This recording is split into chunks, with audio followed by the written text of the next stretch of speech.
Hey guys, this is Northville Tech. In this video, we'll show you how to change Mission Lane PIN online.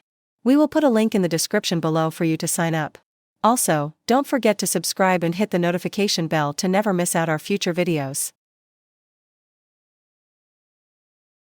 To start, open the website.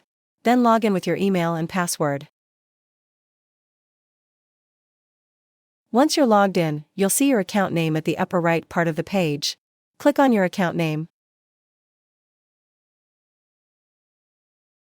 On the drop-down list, you'll see an option for Manage Card. Click on Manage Card. Now, you'll see two options, Lock Card and Change PIN. Click on Change PIN. On the fields provided, enter the new PIN you wish to use. Then click on Confirm. That's how you change Mission Lane PIN online. Thank you so much guys for watching. And if you have not yet subscribed to our YouTube channel, please subscribe to our YouTube channel as we create tech videos almost every day.